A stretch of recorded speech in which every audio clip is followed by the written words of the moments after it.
Hello everyone, welcome back to Economics Decoction. I am Nidhi Sharma and in this video we are going to discuss about Chenery's pattern of structural change. This is a part of growth and development economics and yes, at Economics Decoction we are right now working on Mission JRF. हम सभी लगे हुए हैं हमारे mission JRF में हमारे upcoming UGC net economics के exam को टारगेट करते हुए सभी वीडियोस ला रही हूँ आपके लिए ताकि आपका कंसेप्चुअल क्लैरिटी हो सके। अगर आप चैनल पर नए आए हैं तो सबसे पहले आप चैनल को सब्सक्राइब कर लीजिए and also hit the bell icon so that you get notified whenever I upload a new video, क्योंकि कंटिन्यूअसली अब आपको वीडियोस मिलने वाली है इकोनॉमिक्स डिकॉक्शन के यूट्यूब चैनल पर। साथ ही साथ अनअकैडमी की मैं प्लस एजुकेटर भी हूँ for the UGC NET economics exam category. अगर आप अपकमिंग यूजीसी नेट एग्जाम को टारगेट कर रहे हैं देन मेक श्योर कि आप एक स्ट्रक्चर्ड वे में एक प्लान तरीके से अपनी प्रिपरेशन को करें ताकि आपका एग्जाम क्वालिफाई हो सके। इसके लिए आप चाहे तो मेरी प्रोफाइल को फॉलो कर सकते हैं अनअकैडमी के प्लेटफॉर्म पर। मेरी प्रोफाइल मेरे ही नाम से है, दैट इज निधि शर्मा के नाम से आपको मेरी प्रोफाइल मिल जाएगी। इस प्रोफाइल पर आपको मेरी प्लस कोर्सेज भी मिल जाएंगी और फ्री लाइव क्लासेस भी मिल जाएंगी। ओके, सो मेक श्योर कि आप मेरी प्रोफाइल जरूर चेक करें अनअकैडमी के प्लेटफॉर्म पर। और अगर आप एक प्लान एंड स्ट्रक्चर्ड वे में तैयारी करना चाहते हैं, अगर आप सीरियसली इस एग्जाम को क्वालिफाई करना चाहते हैं then you can definitely take a plus subscription at Unacademy. Right now मैं अभी ग्रोथ एंड डेवलपमेंट इकोनॉमिक्स का एक प्लस कोर्स चला रही हूँ जिसमें आपको इस पूरे यूनिट के बारे में पढ़ाने वाली हूँ। इनफैक्ट मैं आपको सभी 10 यूनिट्स करवाऊंगी for the UGC NET economics category, जिनमें से कुछ यूनिट्स में करवा चुकी हूँ। Right now growth and development economics का यूनिट हम एक एक टॉपिक को टारगेट कर रहे हैं, डीप में जाकर पढ़ रहे हैं, तैयारी कर रहे हैं। पीवाईक्यूज भी करवाऊंगी और जितने भी यूनिट्स हैं, चाहे वो मैथमेटिकल इकोनॉमिक्स हो, स्टैटिस्टिक्स एंड इकोनॉमेट्रिक्स हो या वो मैक्रो इकोनॉमिक्स हो, इंटरनेशनल इकोनॉमिक्स हो, सब कुछ आपको करवाने वाली हूँ। अभी से सीरियस हो जाइए। आप चाहे तो आप अनअकैडमी पर सब्सक्रिप्शन भी ले सकते हैं। आप मेरे कोड को यूज कर लीजिए NSNET। इस कोड को यूज करने से आपको मिल जाएगा 20% का डिस्काउंट। यस, ये ऑफर सिर्फ 16 सितंबर तक ही वैलिड है।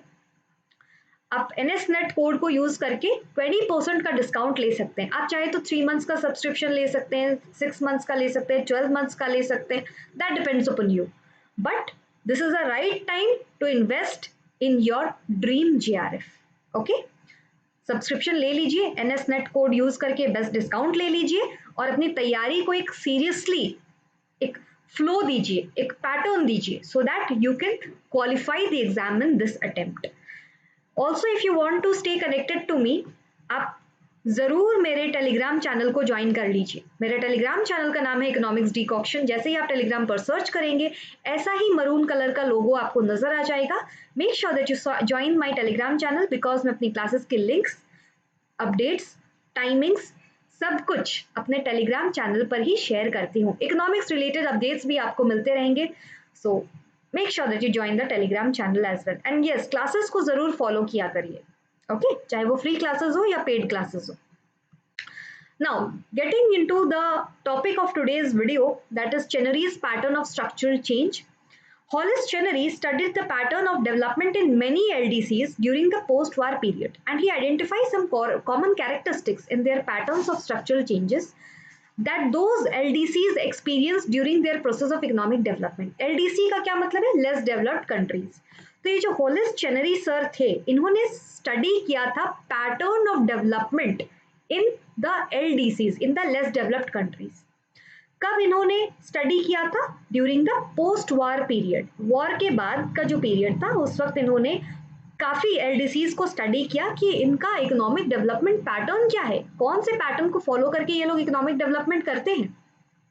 और इन्होंने आइडेंटिफाई किया कुछ common characteristics, a few common characteristics in their pattern of structural change. इनका ये जो स्ट्रक्चरल चेंज हो रहा है ना, इस पैटर्न में कुछ चीजें कॉमन थी। Okay, for all the LDCs during their process of economic development. He defines the process of economic development as a systematic variation in any significant aspect of the economic or social structure associated with a rising level of income. इन्होंने कैसे define किया है economic development को? इन्होंने कहा as a economic development is a systematic variation, एक systematic change है in any significant aspect of the economic और सोशल स्ट्रक्चर, किसी भी इकोनॉमिक या सोशल स्ट्रक्चर में एक सिग्निफिकेंट और सिस्टमैटिक चेंज जब आता है, कैसा चेंज आएगा? उस चेंज में राइजिंग होगा level of income. Level of income should be rising, with a rising level of income. तब हम कहेंगे yes, there has been an economic development. His major emphasis is on those structural changes that are required to achieve the sustained rise in per capita income. देखिए, हमारा objective है कि per capita income economy की increase हो. सो Hollies चेनरी sir ने इस बात पर फोकस किया कि क्या स्ट्रक्चरल चेंजेस आनी चाहिए, what type of structural changes, कैसी स्ट्रक्चरल चेंजेस आनी चाहिए ताकि एक sustained rise in per capita income हमें मिल सके. एक ऐसा increase in per capita income जो कि सस्टेन हो सके for a longer period of time. ये नहीं कि एक बार इनकम इंक्रीज हो गई फिर वो डिक्रीज हो गई, वैसा नहीं. It should be sustained for a longer period of time, such rise in level of income. He argued that rather than dividing the countries as LDC and DC, मतलब कि आप developed country and less developed country इस तरह का differentiation करने के बजाय it is more relevant to consider underdevelopment and development as two stages and understand the transition from one stage to another.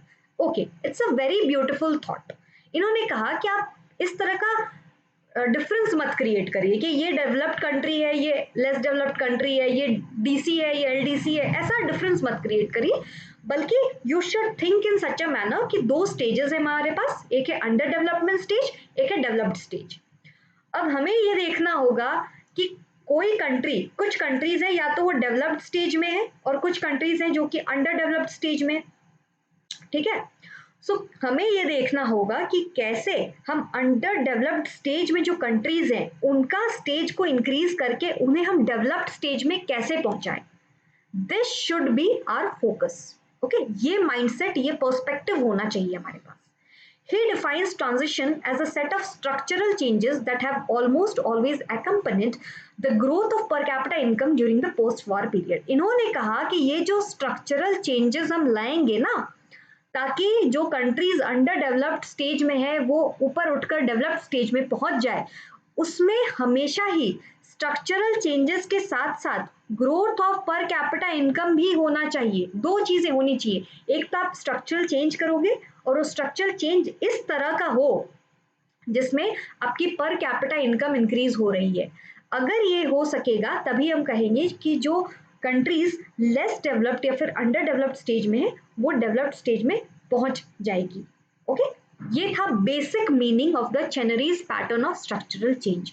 Now let us understand into some detail. Let us get into some details. Let us get into the depth of this thought. The first is the accumulation process. Accumulation process में क्या आता है? Accumulation process में आता है investment, government revenue, education. इसके बाद इनके जो स्टेजेस के पैटर्न है ना, इसे याद रखना बहुत जरूरी है क्योंकि इसमें से क्वेश्चंस आ चुके हैं आपके यूजीसी नेट इकोनॉमिक्स के एग्जाम में. I'll make a separate video on the questions, but for the time being, please remember the pattern of the structural change. पहला है accumulation process, दूसरा है resource allocation process. Then we have the resource allocation process. Structure of domestic demand, structure of production, structure of trade, ये सब कुछ आ जाता है इसमें. तीसरा स्टेज है demographic and distributional process. What is going to be the demographic process? What is going to be the distributional process? जिसमें आ जाता है हमारा labor allocation, urbanization, demographic transition and the income distribution. Okay? So these are few of the structures. सबसे पहले हम discuss करते हैं accumulation process को.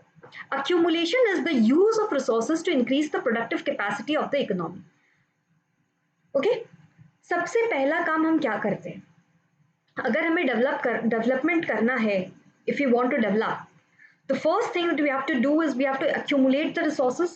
हम लोगों को resources को जमा करना है, accumulate करना है. So accumulation is the use of resources. Resources को हम इस तरह से utilize कर रहे हैं ताकि जो productive capacity है इकोनॉमी की वो increase हो रही है. इकोनॉमी की productive capacity increase होना चाहिए, तभी हम कहेंगे ना that we are utilizing our resources in the best possible manner. अगर productivity ही नहीं increase होगी, then how can you say that you are utilizing your resources in the best possible manner? No. So accumulation process deals with how to use the resources in a so that it increases the productive capacity of the economy. accumulation process में क्या क्या included है? सबसे पहली चीज है investment, consisting of gross domestic saving as a percentage of GDP, gross domestic investment as a percentage of GDP, capital inflow मतलब net imports of goods and services as a percentage of GDP. Okay, ये तीनों चीजें आपकी आती है accumulation process में, मतलब investment के अंतर्गत आती है। Investment is a part of accumulation process. Okay, government revenues consisting of government revenue as percentage of GDP and government revenue as a percentage, tax revenue as a percentage of GDP. The third thing is education. Education consisting of education expenditure by government as a percentage of GDP and the enrollment ratio. Okay, these two things. Now you can identify something here. यहाँ पे मैंने hashtag का symbol दिया है, hashtag का symbol दिया है, यहाँ पे मैंने स्टार मार्क का सिंबल दिया है। ऐसा क्यों? हैशटैग का सिंबल हमें ये डिनोट करता है कि ये लेट राइजर्स है। लेट राइजर्स का क्या मतलब होता है कि government revenue as a percentage of GDP धीरे धीरे इंक्रीज होगी, tax revenue as a percentage of GDP धीरे धीरे इंक्रीज होगी, but the enrolment ratio, education, इन सब में हमें बहुत तुरंत असर देखने को मिलेगा। That's why they are early risers. Star mark वाले एजुकेशन, एनरोलमेंट रेशियो, ये सब चीज ये अर्ली राइजर्स की कैटेगरी में आते हैं। मतलब 50% is achieved when the income is $200 and 90% is achieved when the income is $700. So this is the difference. आपके इनकम में इंक्रीज होगा तो आप एजुकेशन में तुरंत चेंजेस देखने को मिलेगा आपको। This is the difference. Okay, the second one is the resource allocation process. मतलब this process produces systematic changes in the sectoral composition of domestic demand, international trade and production as the income level increases. जैसे जैसे income level increase होगा ना एक economy में, उसके domestic demand का जो पैटर्न है, इंटरनेशनल ट्रेड का जो पैटर्न है, प्रोडक्शन का जो पैटर्न है, वो सब कुछ बदलेगा, वो सब में चेंजेस देखने को मिलेगा। Structure of demand, domestic demand consists of gross domestic investment as percentage of GDP, private consumption as percentage of GDP, government consumption as percentage of GDP, food consumption as percentage of GDP, ये सब कुछ आपके आते हैं as a structure of domestic demand. Structure of production consisting of primary output as percentage of GDP, industry output, utilities output, services output, all as percentage of GDP. Structure of trade consists of export, primary export, manufacturing export, service export, imports as a percentage of GDP. Okay, these are the things that comes under the resource allocation process. फिर हम तीसरे stage पर आते हैं, that is the demographic और distributional process. What is this? सबसे पहला है labour allocation comprising of share of primary labour, share of industrial labour, share of service labour. Labour जो है वो प्राइमरी सेक्टर में कितना है, लेबर इंडस्ट्रीज में कितने एम्प्लॉयड है, लेबर सर्विस सेक्टर में कितने एम्प्लॉयड है। क्या कर रहे हैं हम, लेबर हमारा रिसोर्स है, उससे हम एलोकेट कर रहे हैं, we are allocating our labour in the 3 sectors of the economy, that is the primary sector, agricultural sector, secondary sector, industrial sector, tertiary sector, that is the service sector, right? So this is what we are doing. Urbanization, this is very important. This is very important from the growth and development perspective. As urban percentage of total population, आपका जो total जनसंख्या है, total population है economy का, उसमें कितना percent, कितने percent लोग अर्बन एरियाज में रह रहे हैं, अर्बनाइजेशन कितनी है, that is very important. Demographic transition जैसे कि बर्थ रेट, डेथ रेट, इन सब ये सभी पॉइंट्स बहुत जरूरी हैं। Okay, when we are talking about a country moving from under developed stage to a developed stage, तो उसमें सिर्फ आप आउटपुट ग्रोथ को नहीं कंसिडर करेंगे, जीडीपी ग्रोथ को नहीं कंसिडर करेंगे, बल्कि सभी चीजों को कंसिडर करेंगे, तभी ना वो कहलाएगा स्ट्रक्चरल चेंज या स्ट्रक्चरल पैटर्न, जो जिसकी चेनरी सर ने बात की है। ओके, सो दैट्स व्हाई आप रिसोर्स एलोकेशन भी देखोगे, investment as a percentage of GDP भी देखोगे, एक्सपोर्ट्स को भी फोकस करोगे, एजुकेशन पर भी फोकस करोगे, शेयर ऑफ लेबर पर भी फोकस होगा, और आपका birth rate and death rate पर भी फोकस होगा। Income distribution is another important thing, that is share of highest 20% and the share of the lowest percentage of people. Top rich people का कितना composition है population में, bottom lower income group people का कितना composition है total population में, ये सब कुछ आपको कंसिडर करना होता है Chenery's pattern of structural change में. Okay, now what are the common features? The demand for labor grows more rapidly in urban areas while the increase in supply of labor is more from rural areas. Now एक general pattern हम देखते हैं कि जितनी भी हमारी urban areas है ना, वहाँ पर आपको industries, job opportunities, बड़ी बड़ी companies, वो सब कुछ वहाँ पर ही concentrated होता है. तो बेसिकली जो डिमांड फॉर लेबर है ना, ये अर्बन सेंटर्स से ही जनरेट होता है. लोग गांव छोड़कर जाते हैं शहरों में, क्यों? क्योंकि वहां जॉब्स अवेलेबल है, वहां पर रोजगार के साधन अवेलेबल है. सो डिमांड फॉर लेबर कहाँ पर है? अर्बन सेंटर्स में है. और सप्लाई ऑफ लेबर कहाँ से जा रहा है? रूरल एरियाज से. रूरल एरिया में पॉपुलेशन है, रोजगार के सुविधाएं नहीं है, तो सप्लाई ऑफ लेबर यहाँ से हो रहा है और जा रहा है कहाँ? अर्बन सेंटर्स में, क्योंकि वहां डिमांड फॉर लेबर है. दूसरा कॉमन फीचर क्या है? Primary sector produces 52% of the total output and provide 71% of the employment. जैसा कि आप एग्रीकल्चरल सेक्टर में देखते हो, agricultural sector till now is the highest provider of employment. So 71% of employment is being provided by the primary sector and it is producing around 52% of the total output. So this is a very common feature which all the less developed countries have. As income rises, the fall in the share of primary output is more rapid than the fall in employment in the primary sector. Primary sector में employment level जल्दी से reduce नहीं होता, but the output, the share of primary output, that reduces more faster as the income increases. Okay, let's proceed. Death rate falls exceeds the birth rate fall. Death rate ज़्यादा तेजी से decline होता है, birth rate उतनी तेजी से decline नहीं होता. Okay, so the fall in death rate is more than the fall in birth rate. Okay, so the fall in death rate is more than the fall in birth rate. Chenery divides income recipients into three groups. Income recipients के तीन groups है हमारे पास. The top 20% of the top 20%, the middle 40%, and the lowest 40%. His result shows that the share of the lowest and the middle income group declines and that of the top group increases. See, this creates the gap between rich and poor. कि share of lowest and middle income group जो लोग हैं ना, इन लोगों का share income में decline होता है एंड इनकम में शेयर जो टॉप रिच पीपल का है वो इंक्रीज होता चला जाता है. और रिच पीपल का शेयर मतलब टॉप 20% ऑफ द पॉपुलेशन ही सिर्फ रिच है and rich is getting richer and the poor is getting poorer. Initially the income distribution worsens. शुरुआत में क्या होता है? इनकम डिस्ट्रीब्यूशन खराब होता चला जाता है. But when the population growth is very high and the modern sector is too small to absorb sufficient population of the growth of the labor force, but with the high level of education there is a shift in income away from the top 20% to the bottom 40%. देखो क्या होता है, this is so interesting.